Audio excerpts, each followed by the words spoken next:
The budget needs the new exchange rate. It's that simple. European and Gulf officials. Baghdad to receive important leaders in the coming days. Quote, Baghdad will witness a series of successive visits by the foreign ministers of France, Italy, and the European Union countries, in addition to the ministers of the countries of the region, neighboring and regional, and the Gulf countries in the coming days. The black market is pretty much dead now. There is no money for the corrupt to funnel the national currency out of the country. Cancellation of the auctions was brilliant.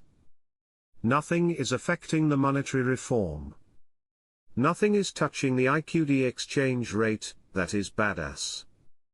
They're openly telling us they're getting closer to getting the budget schedules to Parliament for approval, but to do that they're waiting for the rate to change first. It's very good that they're telling us about it. This is one of the things I've been waiting to see right here, at least them talking about preparing to get the budget schedules to Parliament and start the approval process. It will require 3 readings because it's budget funds. I am hearing a lot of chatter that there may be an Iraqi rate change over the weekend. I am not going to ride the roller coaster, but will be hopeful that we are seeing it that soon. But Trump is not in office yet, so stay calm. Question: a quick explanation on 1-to-1. The whole purpose is for the Iraqi dinar to have purchasing power. Why do they try to make it 1-to-1 with the American dollar? Inside of Iraq it comes out at 1-to-1, purchasing power. Outside of Iraq, internationally that's a different ball game. If you had 1 million dinars, it would be worth $1 million American dollars. Iraq hasn't been on the forex market at 1,310 in an international capacity. Are they ever going to do that? I don't think so. When they start mentioning, first time in a long time, coming from the Central Bank of Iraq, telling you exactly what they've done, you're going to see a theme, and that theme is going international. When they mention forex, I have not seen them talk about this ever before. Take that whole thing very serious because it's powerful. 4 days separate Iraq from a phase full of unexpected events. Quote, Donald Trump will officially assume the US presidency on January 20th. Trump will move to remove part of the ruling class loyal to or linked to Iran, because it is time to resolve the situation according to regional and international balances. I did have a conversation with my CBI contact Wednesday. This is why I am very excited. I could hardly believe that now the economic experts have finally turned to the mantra. The new mantra is, let's go to forex. This was the same tone in my conversation. My contact sounded very excited and anticipatory. I have had a couple of check-ins, including one from a bond contact in Asia who is being told they should expect it the 21st and 22nd, they have everything in place. When bond folks start paying out, we will start making appointments. Many sources are still looking at the 21st and 22nd. I am cautiously excited and extremely optimistic. Does President Trump have to be in as inaugurated as president for us to get the RV? I've been told no, he does not have to be back in as president for this to happen. So we're pushing it closely. We're getting there, but let's see what happens in the next few days. I'm extremely excited because the third reading of the budget amendment is basically guaranteed. Why would I say such a thing? Because if they don't do the third reading, 15 days later the budget is exposed. It exposes everything, and once it does, then you got to figure out float or basket. I don't have to be the first person when the dinar goes. That's fine.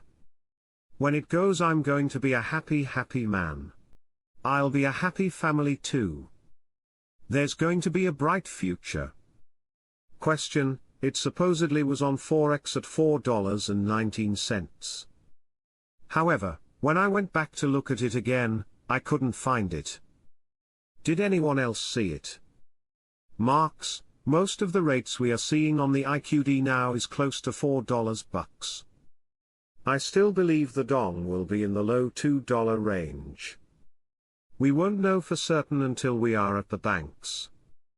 Prime Minister Sudani went to the UK Britain to put together a massive trade MO agreement worth billions of dollars, a very large trade agreement.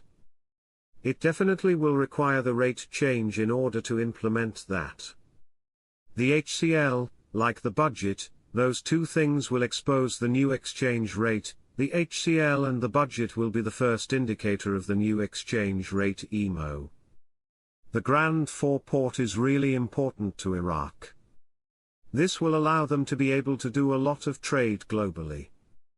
The ships will just pull right into this port and you'll have a lot of goods coming in and out right at this section of Iraq. This is awesome. The development road is really big that allows a mass transportation. They have a railroad that's going to be made right next to it. The same thing, great for global business. You'll have a train that's able to deliver the goods wherever need be there in Iraq. Things are looking up for Iraq. This is great for business. These things will help expand Iraq internationally and help strengthen the Iraqi dinar. Eventually it'll get stronger over time and you'll see the value of the Iraqi dinar increase against the US dollar.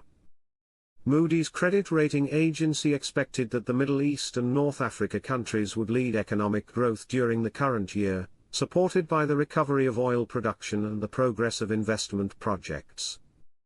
The agency estimated that economic growth in the Middle East and North Africa region would accelerate to 2.9% in 2025, compared to estimates of about 2.1% for 2024.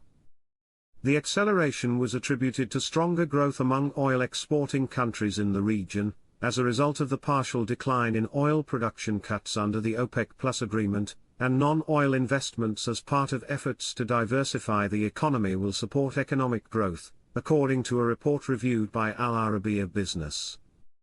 Real GDP growth in the region's oil-exporting countries is expected to rise to 3.5% in 2025, compared to an estimate of 1.9% for 2024, as increased oil production contributes to raising the overall growth rate by about 0.5% this year.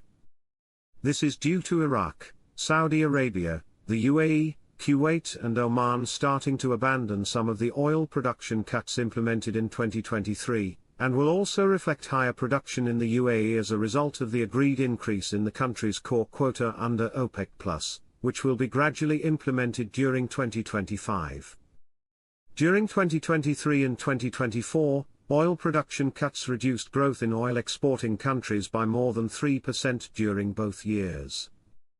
Challenges of increasing production. But Moody's noted that there are challenges facing increased oil production due to slower demand growth among major importers, especially China, and increased oil production outside OPEC+, especially in the United States.